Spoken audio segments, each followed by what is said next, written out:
ఢిల్లీ ఎన్నికల్లో ఆమ్ ఆద్మీ పార్టీ ఎన్ని తప్పుడు ప్రచారాలు చేసినా, ఎన్ని వాగ్దానాలు ఇచ్చినా కూడా ప్రజలు నమ్మే పరిస్థితి లేదు.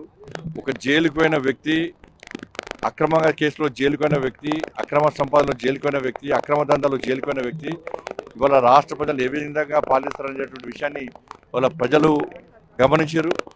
కాబట్టి మాకు జైలు రాజ్యం మాకొద్దు, మాకు ప్రజాస్వామ్యబద్ధంగా పాలన కావాలి. ఒక నీతి నిజాయితీ వంతుడైనటువంటి నరేంద్ర మోడీ గారి నేతృత్వంలో ఈ దేశంలో ఏ విధంగా నీతివంతమైన పాలన జరుగుతుందో, ప్రజాస్వామ్యబద్ధంగా పాలన జరుగుతుందో అటువంటి పాలన ఢిల్లీలో రావాలని చెప్పి ప్రజలందరూ ఆలోచించారు.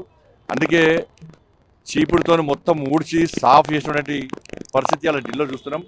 వారు వన్ సైడ్ విధంగా ఇలా భారతీయ జనతా పార్టీకి అనుకూలంగా ఇలా ఫలితాలు వస్తున్నాయి. తప్పకుండా నరేంద్ర మోడీ గారి నాయకత్వంలో, జేపీ నడ్డా గారి ఆధ్వర్యంలో, అమిత్ షా గారి యొక్క సూచనల మేరకు దేశవ్యాప్తంగా అన్ని రాష్ట్రాల్లో అతి త్వరలో భారతీయ జనతా పార్టీ ప్రభుత్వాలు ఏర్పడబోతున్నాయి.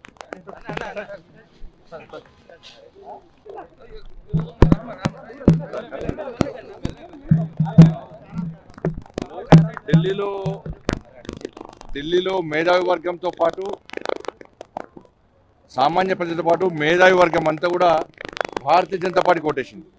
ముఖ్యంగా ఉద్యోగస్తులు అందరూ కూడా భారతీయ జనతా పార్టీ కోటేశారు. మరి ఢిల్లీ మాదే, నెక్స్ట్ జరిగేటువంటి ఎమ్మెల్సీ ఎన్నికలు కూడా మాయే. ఇక్కడ కూడా మేధావి వర్గానికి అప్పీల్ చేస్తా ఉన్నా, ఉపాధ్యాయులకు అప్పీల్ చేస్తా ఉన్నా, నిరుద్యోగ యువతకు అప్పీల్ చేస్తా ఉన్నా.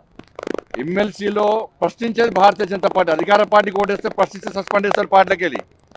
ఇలా ప్రశ్నించేది భారతీయ జనతా పార్టీ. కాబట్టి ప్రశ్నించేటువంటి భారతీయ జనతా పార్టీకి, పోరాటం చేసే భారతీయ జనతా పార్టీకి, మీకోసం ఉద్యమించే భారతీయ జనతా పార్టీ అభ్యర్థులైనటువంటి ఎమ్మెల్సీలో, ఈ 3 ఎమ్మెల్సీలో భారతీయ జనతా పార్టీ గెలిపించండి. ఢిల్లీ మేధావర్గం ఏ విధంగా మంచి నిర్ణయం తీసుకుందో అదే నిర్ణయాన్ని తెలంగాణ రాష్ట్రంలోని 3 ఎమ్మెల్సీ ఎన్నికల ప్రాంతంలో మేధావర్గము ఇలా ఆలోచించి మీ ఓటును వినియోగించుకొని, ఢిల్లీ మాదే, ఇక్కడ 3 ఎమ్మెల్సీలు మాయే.